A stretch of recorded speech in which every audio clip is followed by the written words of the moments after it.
જેની શરૂઆત કરીશું. જે ચેપ્ટર છે એ છે સંબંધ અને વિધેય. તેમાં સંબંધ અને વિધેય જે છે એનો પ્રાથમિક ખ્યાલ જે છે ધોરણ 11 ની અંદર આવી ગયો. એની એ જે છે એનો આપણે થોડું પહેલા રિવાઇઝ કરી લઈએ કે સંબંધ કોને કહીએ. બરાબર, સંબંધ એટલે શું થશે કે ગણ a અને b, બરાબર, બે ગણ છે a b is not equal to 5, એટલે કે બંને ખાલી ગણ નથી. ખાલી ગણ ન હોય તેવા ગણો a અને b માટે, બરાબર, a ક્રોસ b એટલે કે આપણે જે છે કાર્ટેશિયન ગુણાકાર કરીએ ના કોઈ પણ ઉપગણને શું કહીશું? a અને b નો સંબંધ કહીએ. બરાબર, તો સંબંધ કહીએ. આ જે છે આપણને 11મા ધોરણમાં આ રીતની એક ડેફિનેશન હતી કે જ્યારે a અને b આપણે અરિક્ત ગણો લઈએ અને એ અરિક્ત ગણોને કારણે જે a ક્રોસ b ના ઉપગણો જે છે એ ઉપગણોને આપણે a થી b નો સંબંધ તરીકે લઈ શકીએ. તો અહીં તમે જો કે a જે છે, માની લો કે n of a equal to p છે, એટલે કે a ના સભ્ય સંખ્યા, a ની સભ્ય સંખ્યા કેટલી છે? p છે. એ જ રીતે n of b એટલે કે b ની સભ્ય સંખ્યા q છે. તો n of a cross b શું થશે? a cross b equal to pq એટલે કે a p q. આની અંદર માની લો કે સભ્ય સંખ્યા જે છે 3 છે, આની અંદર સભ્ય સંખ્યા 4 છે, તો આની અંદર 3 ગુણ્યા 4 એટલે કેટલું થશે? 12 સભ્ય સંખ્યા આવશે. બરાબર, a ક્રોસ b ની સભ્ય સંખ્યા કેટલી? 12 આવશે. એટલે એ શું થઈ ગયું? a ક્રોસ b એટલે કે કાર્ટેશિયન ગુણાકાર એટલે કે ગણ જ છે, જેને આપણે ક્રમયુક્ત જોડમાં બતાવીએ. બરાબર, તો એના સભ્ય સંખ્યા કેટલી આવશે? 12. જો એની સભ્ય સંખ્યા 12 હોય તેના ઉપગણોની સંખ્યા એટલે શું થશે? સંબંધો. માટે સંબંધોની સંખ્યા કેટલી થશે? બરાબર, 2pq એટલે કે અહીં આપણે કહી શકીએ કે 212 કુલ આટલા સંબંધો બને. બરાબર, કેમ કે આ જે n of a cross b છે એટલે કે a cross b ના કોઈ પણ ઉપગણને, તો કોઈ પણ ગણના ઉપગણની સંખ્યા કેટલી આવશે? 2. બરાબર, અહીં 2 કુલ સભ્ય સંખ્યા કેટલી છે? pq. તો સંબંધોની સંખ્યા કેટલી આવશે? 2pq. કુલ આટલા સંબંધો બને. તો આ જે છે બેઝિક વસ્તુ હતી કે જે તમે ધોરણ 11 માં ભણી ચૂક્યા છો. એટલે કોઈ પણ પ્રકારનો સંબંધ તમે લઈ શકો. તો અહીં આપણે બે સંબંધોની ચર્ચા કરીએ. સૌથી પહેલા એક ખાલી અથવા તો રિક્ત સંબંધ અને બીજો જે આપણે લઈશું એ શું આવશે? સાર્વત્રિક સંબંધ.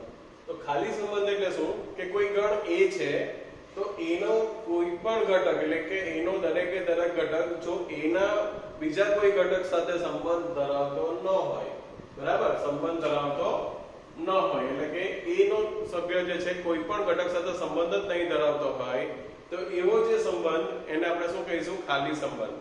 બરાબર, અને ખાલી સંબંધને આપણે જે રીતે ખાલી ગણ દર્શાવીએ રીતે r equal to શું થઈ જશે?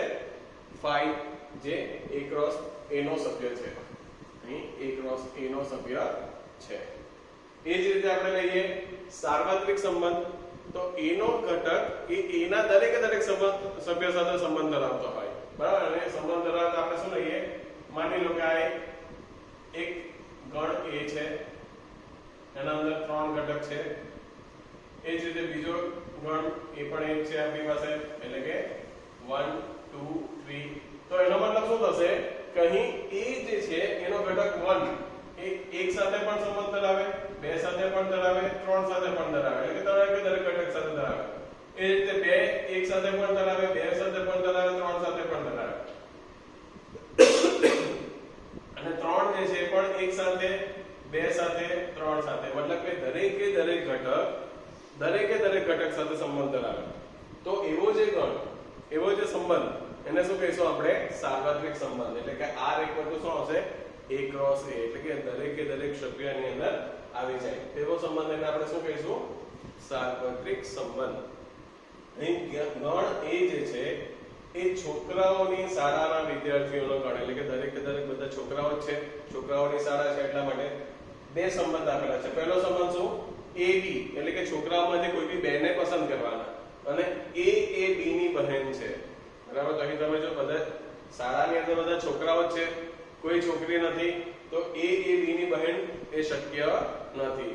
એક કોઈ પણ બેને તમે લેશો તો કોઈ પણ બહેન તો આવવાની જ નથી, તો આપણે કહી શકીએ કે આ પ્રકારનો જે સંબંધ છે R એ ખાલી સંબંધ છે, બરાબર. ખાલી સંબંધનું આ રીતે ઉદાહરણ આપી શકો.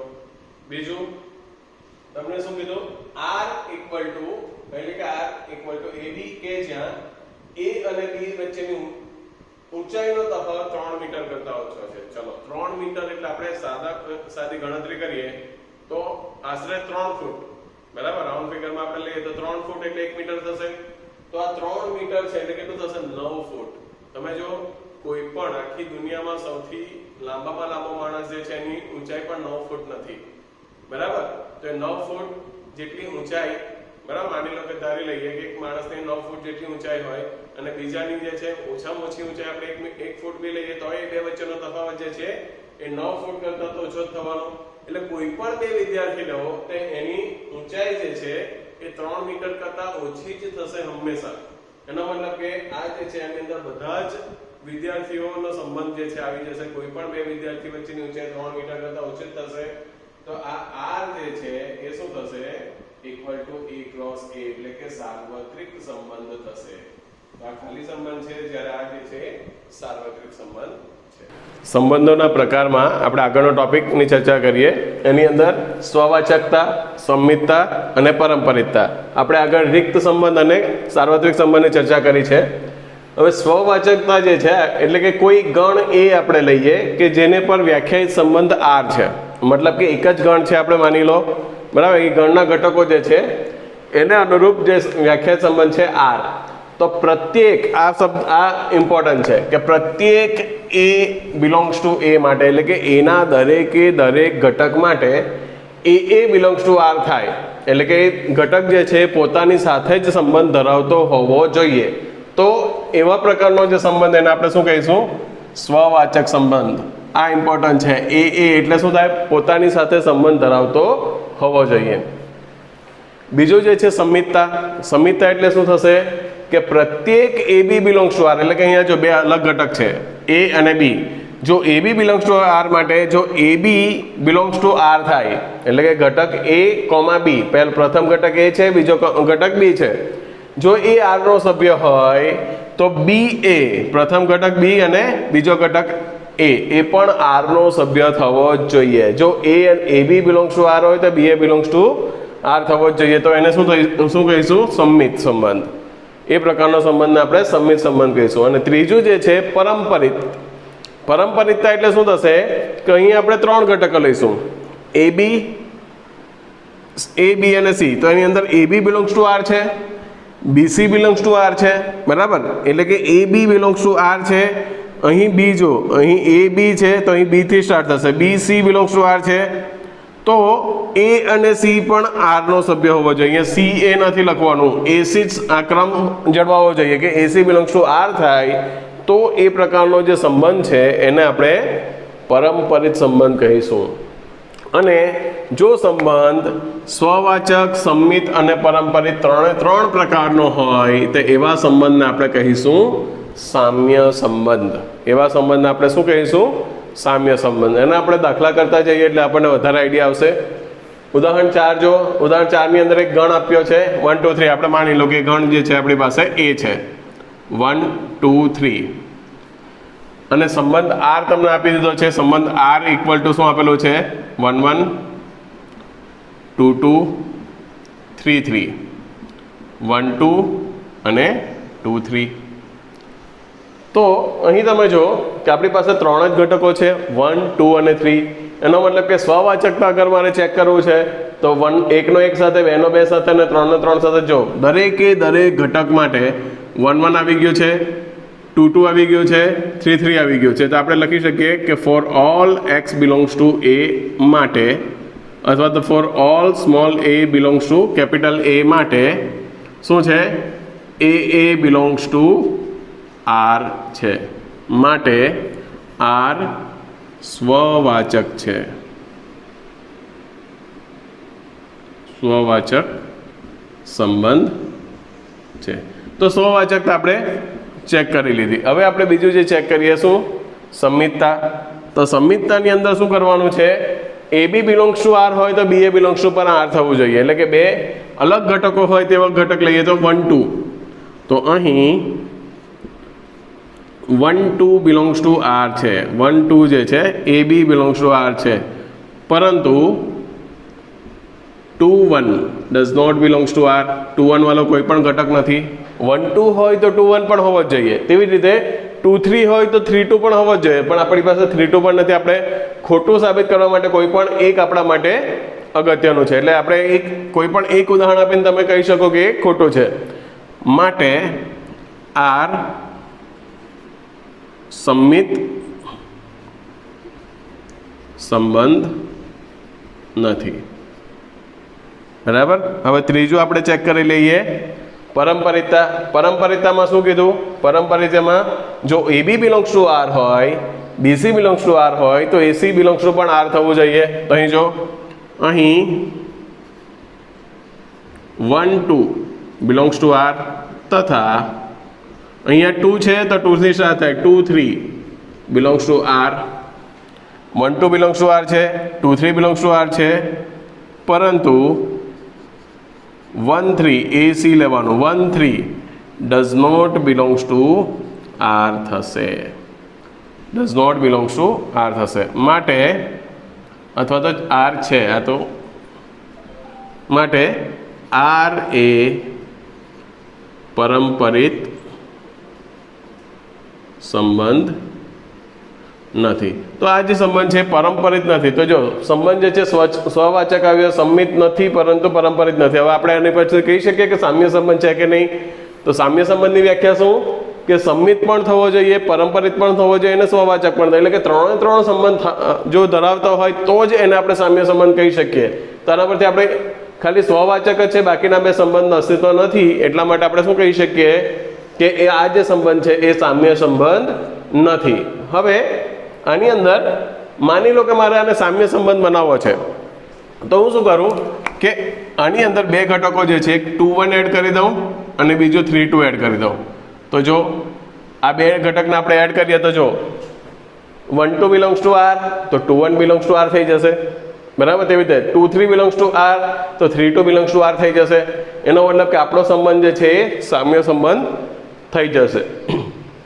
એ જ રીતે અગર પરંપરિત માટે જોઈએ તો 1 2 બિલોંગ્સ ટુ આર છે, 2 3 બિલોંગ્સ ટુ આર છે, તો 1 3 નથી, એટલે પરંપરિત નથી.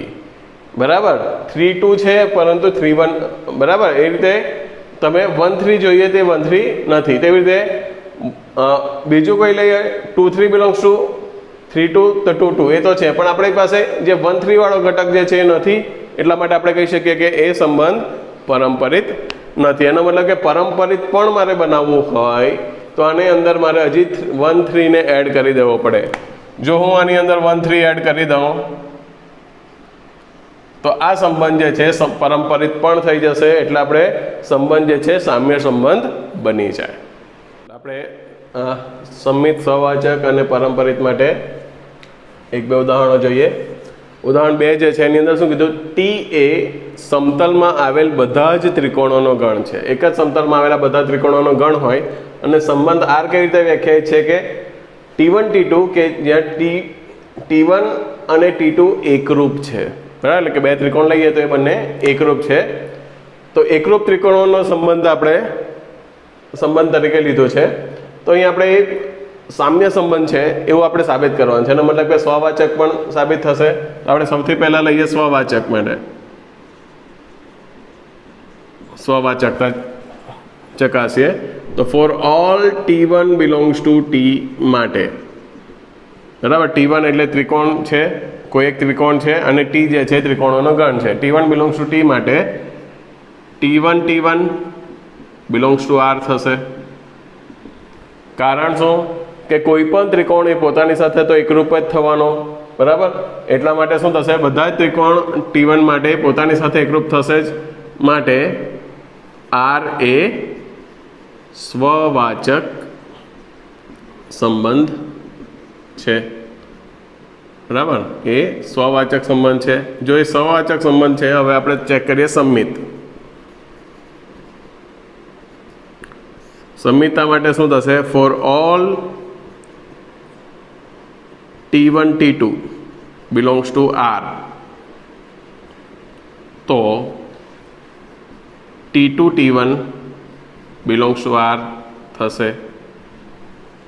બરાબર, એટલે કે આપણે એવી રીતે લઈએ કે for all T1, T2 belongs to T માટે શું થશે? જો T1 T2 belongs to R હોય એટલે કે T1 જે છે એ T2 સાથે એકરૂપ હોય તો એનો મતલબ શું થશે? T2 જે છે T1 સાથે પણ એકરૂપ થશે. બરાબર, વધારે ડિટેલમાં લખવું હોય તો આપણે એવી રીતે લખી શકીએ કે T1 T2 belongs to R, તો શું થશે? T1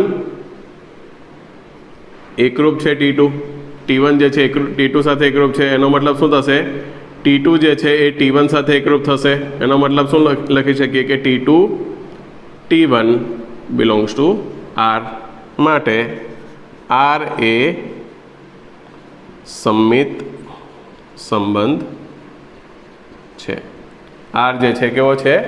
સમમિત સંબંધ છે. હવે ત્રીજું આપણે ચેક કરીએ પરંપરિત માટે. પરંપરિતતા માટે આપણે શું લઈએ? For all T1 T2 T3 belongs to T માટે જો T1 T2 belongs to R તથા T2 T3 belongs to R, એનો મતલબ શું થશે?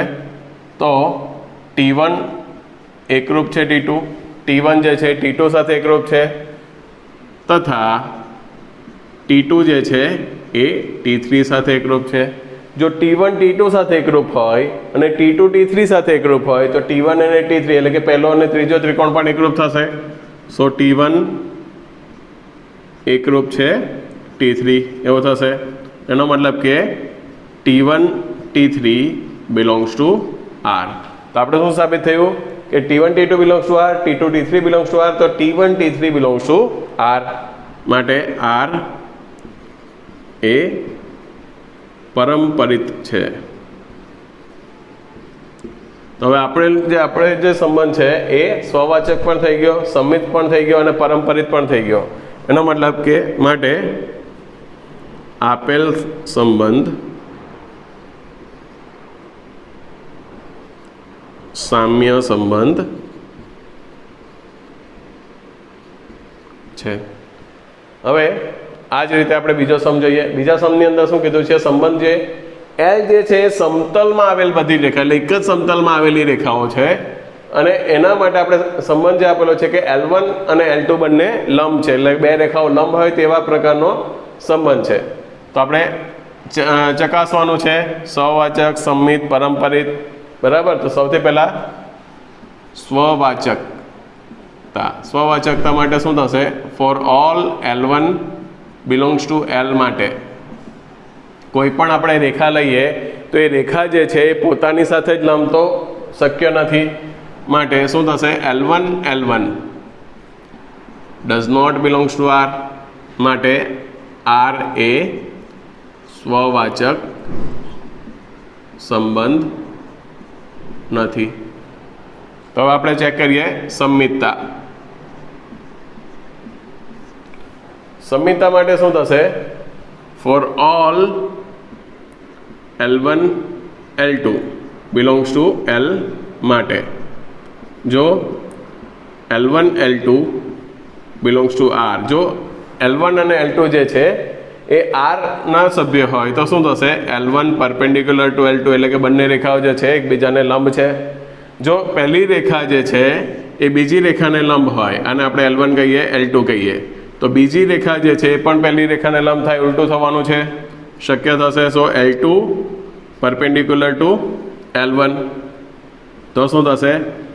L2 L1 belongs to R માટે R એ સામ્ય સંબંધ છે. સામ્ય નહીં, સંમિત સંબંધ છે. સંમિતતા ચેક કરી લીધી. હવે ત્રીજું આપણે ચેક કરીએ પરંપરિતતા. પરંપરિતતા માટે શું થશે? For all L1 L2 L3 belongs to L માટે જો L1 L2 belongs to R તથા L2 L3 belongs to R તો એનો મતલબ શું થશે L1 is perpendicular two L2 તથા L2 is perpendicular two L3 હવે જો અહીં પહેલી રેખા છે L1 એ L2 ને લંબ છે બરાબર ને L3 જે છે પણ L2 ને લંબ છે ત્રણે ત્રણ એક જ સમતલમાં આવેલી રેખાઓ છે તો આ બે રેખાઓ ક્યારેય લંબ ન થશે પરંતુ સમાંતર થશે તો શું થશે L1 is parallel two L3 બરાબર લંબ ન થાય લંબ નહીં થાય એનો મતલબ શું થશે માટે R એ પરંપરિત સંબંધ નથી આ જ રીતે આપણે ચેક કરી શકીએ સમાંતર રેખાઓ માટે સમાંતર રેખાઓમાં શું થઈ શકે તો જો કોઈ પણ રેખા પોતાને તો સમાંતર થવાની જ છે તેનો મતલબ કે સ્વવાચક સંબંધ થઈ શકે જો L1 જે છે L2 ને સમાંતર હોય તો L2 L1 ને પણ સમાંતર થશે એટલે કે સંમિત સંબંધ પણ થઈ શકે L1 L2 ને સમાંતર હોય L2 L3 ને સમાંતર હોય તો L1 L3 ને સમાંતર થાય પરંપરિત એટલે કે જો આ જે સવાલ છે એની અંદર લંબ સંબંધ છે એની જગ્યાએ હું સમાંતર શબ્દ વાપરી દઉં તો આ સંબંધ જે છે સામ્ય સંબંધ થઈ જશે